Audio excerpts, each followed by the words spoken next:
And what do you think it was that kept me down through 20 years of unproductive effort of research? What do you think it was that kept me striving and struggling in the face of the fact that the majority of people I knew were criticizing me?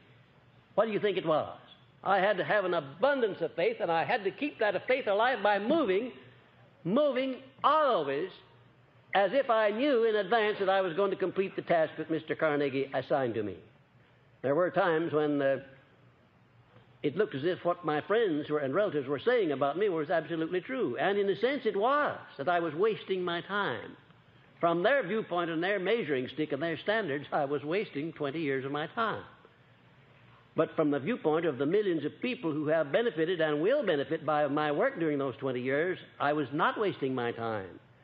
You can't fail unless you think you can. If you think you can fail, then you can. If you stay around me long enough, I'll get you so you're not going to think you can fail. You'll know you're not going to fail. Our greatest demonstration of the universal application of the principle of definiteness of purpose may be seen by observing how nature applies it as follows. And there is a great string of applications, the way nature moves with definiteness of purpose. And ladies and gentlemen, if there is anything in this universe that's definite, it's the laws of nature. They don't deviate. They don't temporize. They don't subside. You can't go around them. You can't avoid them. And however you can, learn their nature and adjust yourself to them and benefit by them. Nobody ever heard of the law of gravitation being suspended, not even for one fraction of a second. It never has been done and never will be.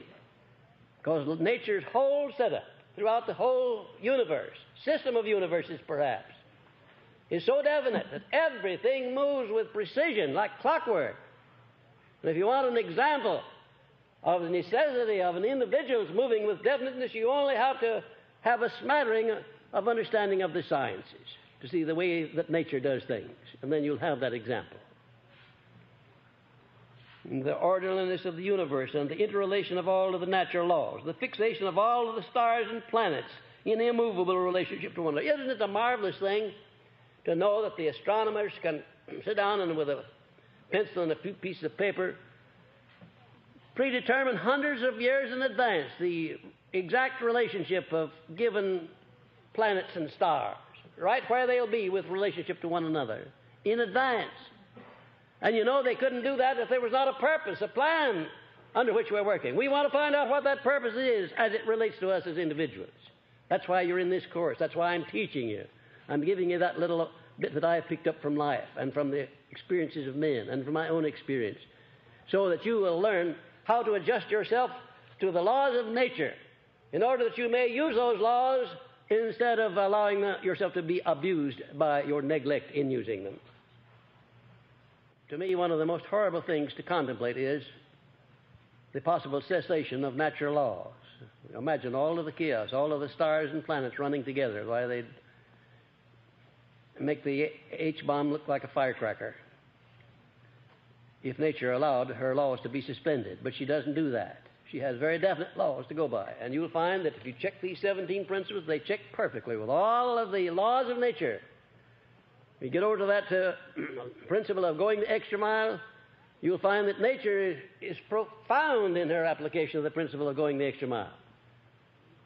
When she produces blooms on the trees, she doesn't produce just enough to fill the tree. She produces enough to take care of all of the damages of the winds and the storms.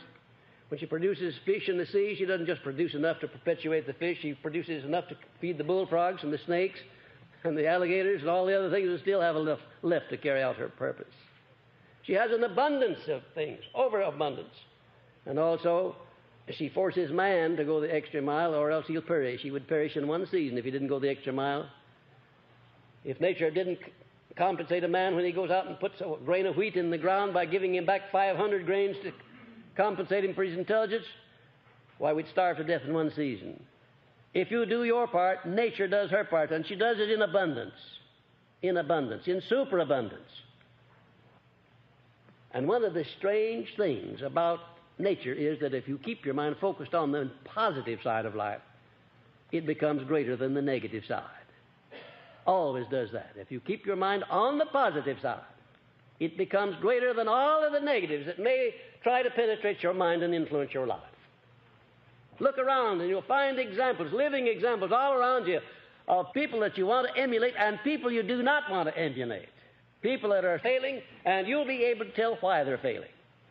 I dare say that from this time on, you'll be able to use this philosophy as a measuring stick, and wherever you find a success or a failure, you'll be able to lay your finger right on the cause of it, right on it, and that includes you too.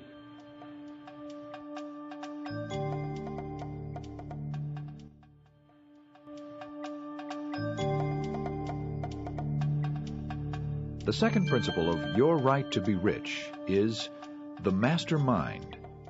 It has been referred to as the very hub or axis of the entire philosophy. In brief, this principle consists of an alliance of two or more minds working in perfect harmony for the attainment of a definite objective. According to Dr. Hill, no one has ever attained outstanding success in any calling without applying this principle. This is because no mind is complete by itself. Every mind needs association and contact with other minds in order to grow and expand. And the achievements that can result from that contact and association are truly awe-inspiring. Once again, Napoleon Hill. First of all, the first premise is that the mastermind principle is the medium through which one may procure the full benefits of the experience, the training, the education, and the specialized knowledge and influence of others as completely as if their minds were in reality one's own. Isn't that a marvelous thing to contemplate? That whatever it is that you lack in education or in knowledge or in influence, you can always obtain it through somebody who has it. The exchange of favors, the exchange of knowledge, is one of the greatest exchanges in the world. It's a very nice thing to engage in business where the exchange of money makes you a profit, but I would a whole lot rather exchange ideas with somebody, give a man an idea that he didn't have before, and receive in return one that I didn't have, than I would make an exchange of money. You, of course, know that Thomas A. Edison was perhaps the greatest inventor the world has ever known. He was dealing all the time with many of the sciences, and yet he knew nothing at all about any of the sciences. You'd say it would be impossible for a man to succeed in any undertaking unless he were educated in that field. I was astounded when I first talked to Andrew Carnegie to hear him say that he personally didn't know anything about the making or the marketing of steel.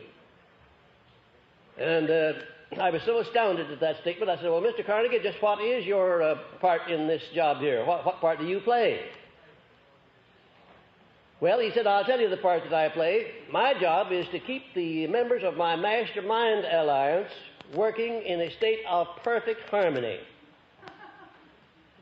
And I said, is that all you have to do? He said, well, have you ever tried to get any two people to agree on anything for 3 minutes in succession in your life? I said, well, I don't know that I have. Well, you said you try it someday to see just what kind of a job it is. To get people to work together in a spirit of harmony is one of the greatest of human achievements. And then Mr. Carnegie went on to break down his mastermind group, to describe each one individually, to tell what part he played. One was his metallurgist, one was his chief chemist, one was his plant works manager, and one was his legal advisor, one was the chief of his financial staff. And so on down the line, there were over 20 of those men working together whose combined education, experience, and knowledge constituted all there was known about the making and the marketing of steel at that time. And Mr. Carnegie said it wasn't necessary for him to know about it. He had men all around him who did understand the making and the marketing of steel. And that was his job, to keep them working in perfect harmony.